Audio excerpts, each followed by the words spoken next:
So what's up everybody? So today I'm going to install this hot racing gearbox into my Traxxas Rustler 2-wheel drive, and I don't know how this is going to go because you have to put this on there.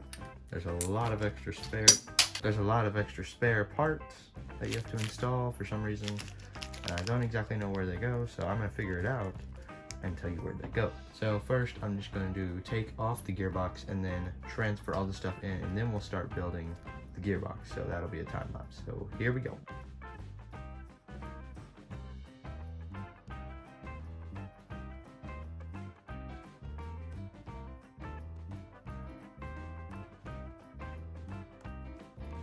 So now that I've gotten the gearbox off, I'm going to try and understand the other gearbox, and then I'll put you back on when I understand how to do everything on it. But just before I do take it off, I want to show you the screws that you use to undo it.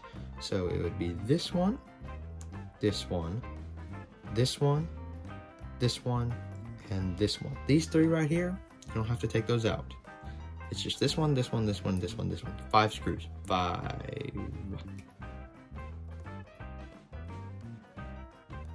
So these tiny little screws, the smallest screws in the bag, not these screws right here. See, these are much bigger. These screws will go into those 2 bottom holes into this piece right here, which is holding your lower arms. So they slot in just like that. They go in those 2 bottom holes right there. All right, this side is the left side of the gearbox if you're looking at the car from behind.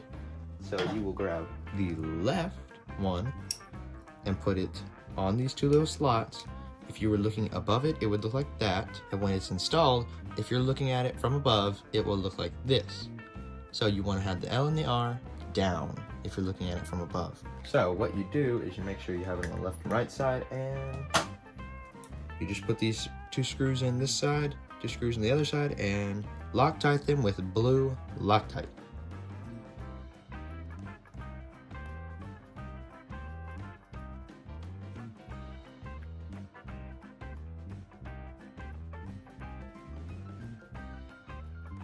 So here's the final product, and they're all on. They went on really well. So now you just have to grab your old transmission and carry over every single thing that's in here into there. So that means taking off 1, 2, 3, 4, 5, 6 screws.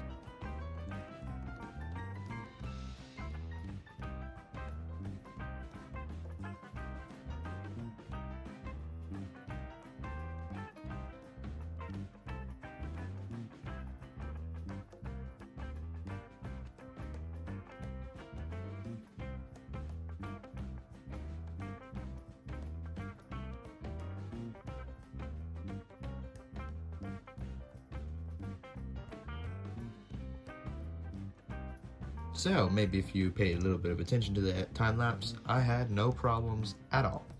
Nothing was binding, nothing was hard to screw in, and it was all really simple. So it turns very freely, very nice. I greased it up pretty good, so it'll be greased forever and ever and ever. And these hopefully will Loctite, will dry soon. These, I power drilled them in, and then I used a 2mm to finish them up, because you do not want to strip them out, because that will suck severely. So everything went in perfectly, and now I'm going to install it back into the car the exact same way that it came out, but they do include these screws right here, which no doubt I am obviously guessing that they are for under here. And yes, they are. But the other screws that came out of there also fit in there just the same. This is a 2, this is a 2.5. This is a 2, this is a 2.5. So I think I'm going to use this one because it's 2.5 and it might be a little bit stronger hex. So these will go back in the bag for now.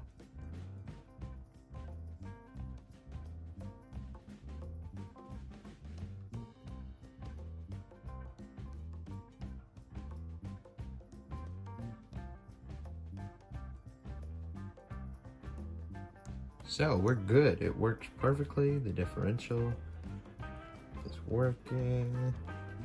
Everything's good. Everything turns freely. Pinion, spur, motor, and then I'll be good. And then obviously wheels and tires.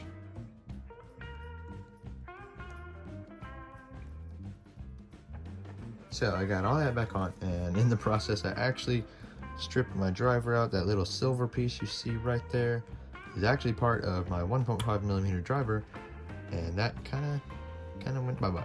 So that's in there, and I'm just gonna run it until it flings out. If it doesn't fling out, I don't care. I'll get it out when I have to. So now all that's left is for me to figure out how to put this cover back on the back here. So it gives you all this junk in there, and then another screw. But I don't exactly know how. So I didn't know exactly what to do, so I just put the longest stock screw on this one and the longest screw that they gave you on the bottom, and look. That's probably my fault because I shaved that off and that was supposed to go in there. So it wouldn't wobble around that much if you didn't shave that off. The parts that I didn't use include these screws right here, and then this nut right here that they included, because I couldn't fit it through. If I could fit about a longer bolt for those two that I used on the wheelie bar thing, I would have used a nut. This did not go on for some stupid reason. It didn't go on the bolt that they gave me. Alright guys, so everything is put back together and it went together perfectly. And I do say myself that this color scheme looks pretty good. So this is a little bit wobbly, but it would be better if I had this thing still left on it, just like this side. So that's kind of my fault. But it went together perfectly. It turns nicely. I have a good mesh and it's solid. That thing is still stuck in the pinion, but it'll come out. Probably go flying out into my leg, and then I'll have to go to like get surgery or something. So guys, thanks for watching. Don't forget to subscribe and hit the bell because we're gonna hit 100 miles an hour. I'm gonna get 32p and make it really, really tall gearing and a different motor with about a 2700 kV so I can take that gearing. Thanks for watching. Bye.